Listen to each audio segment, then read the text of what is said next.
Foul hit right field. Ichiro going back to the one. He tracked to the wall, leaps up, and he makes the catch. Holy smokes, Ichiro climbing the wall in right field.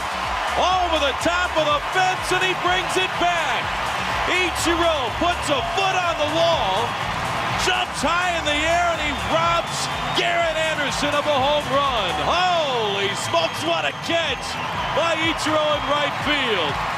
Talking Ichiro Suzuki with the voice of the Mariners, Rizzs, joining us now on the Emerald Queen Casino Sportsbook Hotline. You know, Rick, what I want to know is you've called so many amazing plays over so many years. How's your recall when you hear a highlight? Like, when you hear that, are you able to actually remember that moment and you can kind of see it again?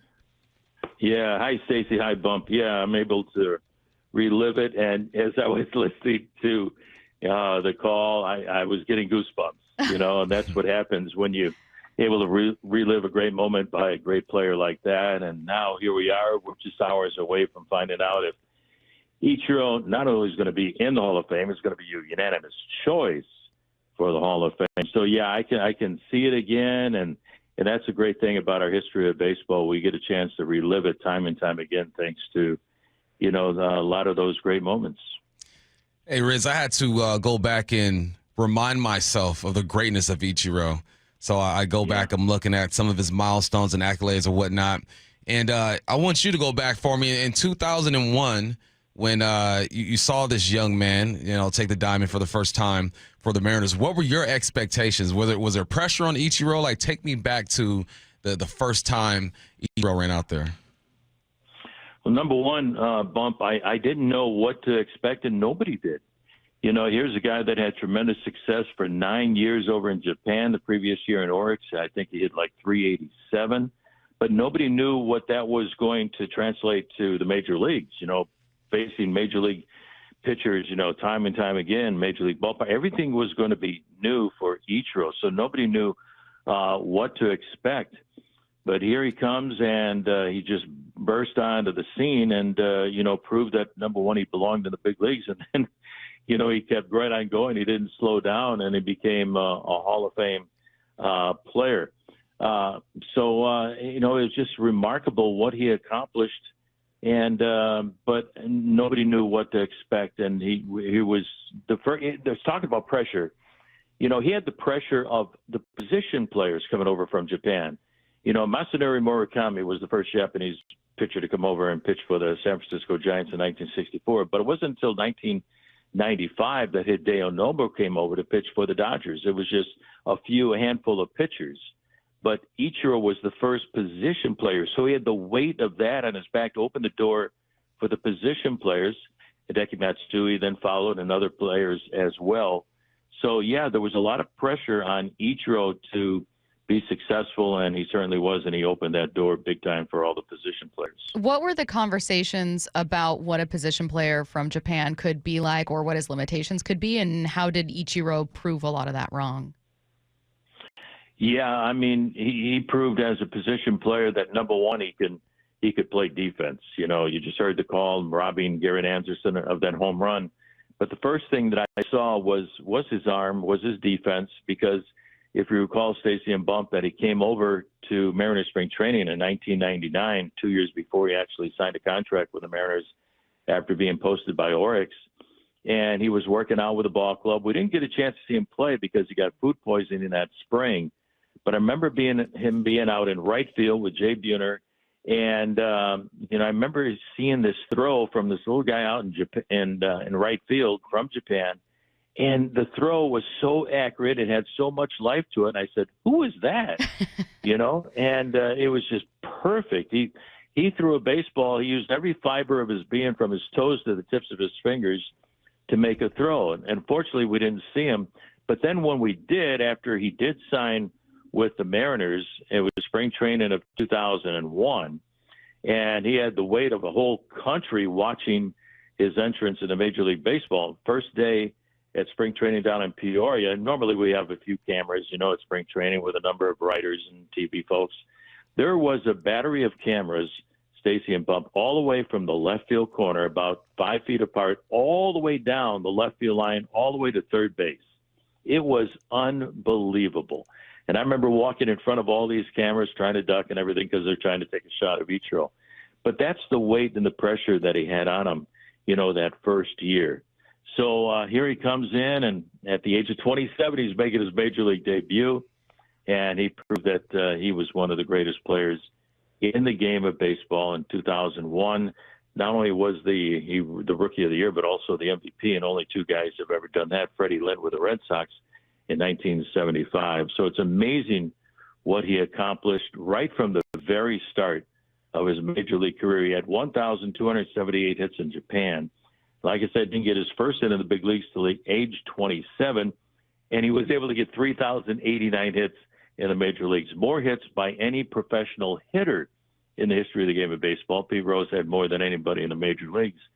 But Ichiro was just unbelievable, and I still got a lot of stories to tell, but let's go ahead and ask for more questions. Hey, Riz, as you know, the greats just move different. They think differently. They're just different. Well, what do you think it was about Ichiro's mentality that allowed him to come over from Japan and just hit the ground running? Yeah, that's a great question. It was his discipline. He didn't waver one bit from how he prepared, working out in front of his locker. He had this rolling pin underneath his back that he would stretch out his back. He would massage his feet. His shoes were different. His spikes were different. They were so light. I picked them up one time. They were light as a feather. And then he would go out to run at a certain time. He would throw at a certain time. He would hit at a certain time. I'm sure he ate. And what he ate was, the same each and every day. And I recall watching each day that went by, all these battery of cameras by the media that dwindled down to about 7 or 8, during the regular season. And these folks were still taking the same photo of Ichiro running out of the dugout, running down the right field line, taking videos of, film of him running in the outfield and throwing. So months later and years later, I asked one of the Japanese reporters, I said, hey, I was just kidding around. I said, why don't you use your video from yesterday? Why don't you use your video from a month ago? Why don't you use your video from 3 years ago to be the exact same? And he said, Rick, let me explain something. He said, there's all these Japanese reporters. If Ichiro comes running out of the dugout and slips and falls and I don't get it, I'm going to get fired. If the other 6 or 7 guys get it. That's the type of pressure that these guys had to be there for every day. They had a pool of reporters. One guy would go in, Keizo would go in and interview him. But it was really remarkable, what he had to do to be successful, but it was his discipline more than anything. Then guys, he had the most unbelievable ability to put the bat on the ball. And that was obvious right away with his first hit against T.J. Matthews of the Oakland A's in his major league debut. And he got 2 hits that game. And I never saw Ichiro break a bat. Every time he either walked, which wasn't very often, he hit his way onto first base. Every time he got a base hit, man, that bat would be laid down, parallel with the baseline. He did everything the same day in and day out. He would take care of his bats like Stradivarius took care of his violins. He put a bat in this humidor that he would carry on, which looked like a violin case. He took it on the plane with him, took it to his hotel room, and I'm sure for hours swung that bat in front of a mirror to get ready for the next night's game. But it was that discipline, the ability to put the bat on the ball, the speed that he had. He had a million infield base hits. He put the ball on the ground. He was safe. I'll never forget the first game he played against the New York Yankees. It was a handful of games into the season in 2001 when he hit a routine ground ball to Derek Jeter. I'm watching Jeter, and he comes in, the Hall of Famer, fields the ball, throws it to first base, and just gets Ichiro at first. And I remember Jeter's reaction. He kind of put his hands on his hips, and you could read his lips. He went, wow. And that was on a routine ground ball. So if he put the ball in play, which he did a million times, Ichiro had a chance to be safe. Now, if he wanted to, as you know, he could hit the ball out of the ballpark. He could hit probably 40 home runs a year. He could win the home run derby. But his game was to hit the ball the other way, put the ball on the ground, get to first base, steal second, and score runs. And he did that as well as anybody in the history of the game of baseball. A few days later, we were playing in Texas, and it was a close ball game, 7-7. It was the top of the ninth inning, and there was one on and nobody out. And Ichiro hit a home run into right field, the bleachers in right field, and it was a long home run. That was his first home run in the big leagues. So I think when he walked into the box, he said, I got a chance to, win the ball game right here. And so if he wanted to hit home runs, he could, but nobody amassed base hits as well as Ichiro. First 10 years in the big leagues, 200 or more hits. No one has ever done that. So his discipline, he also had a love for the game of baseball, which I want to talk about too, and the history of the game of baseball when we get a chance here. Well, maybe you could hear, feel free to incorporate it with this answer if it's something else. But Rick, I'm curious, is your favorite Ichiro story, like your favorite story to tell, something that happened on or off the field? Yeah, it happened at spring training in 2001, and I happened to be there too. The story is famous about Lou Piniella wanting to find out if Ichiro could pull the ball, because in the early part of the spring, all he did in batting practice was hit the ball the other way, hit the ball the other way, hit the ball the other way. And that was Edgar's mentality too. That's why Edgar was such a great hitter. Hit the ball the other way, hit the ball the other way, because he trusted anything inside he could pull the ball. But in early games at spring training, Ichiro hit some line drives over Lou's head, on the third base side, and knocked him off his folding chair one time.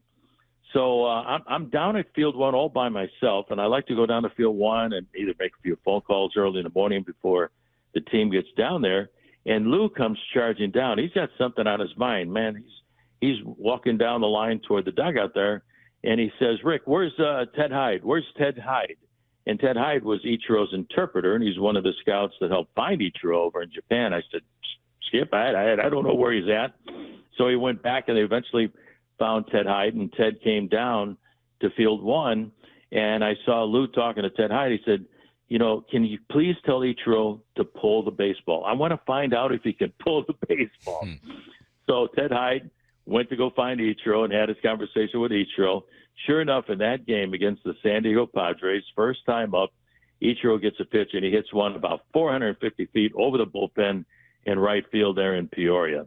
And as he's rounding the bases, he knows exactly what he's going to say to Lou. Lou's over there in the folding chair by the third base dugout, touches home plate, goes to the dugout, and I guess he said something when he got to Lou. He said, "Are we good now?" And Lou said, "Yeah, we're good. We're good." So I actually was there down at field one that morning when Lou was so excited, wanted to find out if he could pull the ball. Of course, Ichiro could do anything with a baseball bat, but he was certainly fun to watch. We know all about. I love these stories, by the way, Riz. I'm like, you got me. I'm picturing all this go down in my mind as you're speaking. What was he like as a teammate? And I've never heard anything bad said about Ichiro, but what have you heard about it? Yeah, he was real quiet. He was, he had his locker there. You walk into the clubhouse. It was off on the back wall as you went in. He off to the right, and he was a great teammate. If anybody wanted to come up to Ichiro, talk hitting, he was very approachable. He didn't need his interpreter to talk to his teammates. He had a number of interpreters down through the year. Alan Turner is so close to him, right now. But he was a great teammate. He'd come on the plane and kind of sit there and enjoy the ride. And I never, ever once heard a bad word about Ichiro as a teammate. He did his job. He listened to his manager. He listened to his coaches, although he did things the way that he wanted to do it, and they just kind of helped him allow to be himself. He got along very well with Brett Boone because Ichiro would come in with these rice balls that his wife would make for him, and Brett thought there was something magical in these rice balls. And so Ichiro's wife would make a few extra for Brett Boone, and Boone that year had a magical year as well. I think he hit about 37 home runs. He drove in 141 runs to lead the league and hit about 331. So maybe it was the rice balls. It was the rice balls. I wish he passed them around to everybody, but yeah. That was a year that we won 116 games, more than any team in the history of the game of baseball. But he got along great with everybody. Last one here for me, Rick, just quickly. You mentioned really appreciating Ichiro's appreciation of the game of baseball. When did that become incredibly apparent to you? When he was going for the record, breaking George Sisler's record in 2004 for the most hits in a single season. Mr. Sisler was playing for the St. Louis Browns in 1920 and had 257 hits. I worked for his son, George Sisler Jr., when I was in Columbus, Ohio. Mr. Sisler was the president of the Columbus Clippers, the Yankees AAA Farm Club. So I knew about the Sisler family. But here's Ichiro having another tremendous year. He's got his 200 hits, not only his 200 hits, but he's going for the record now.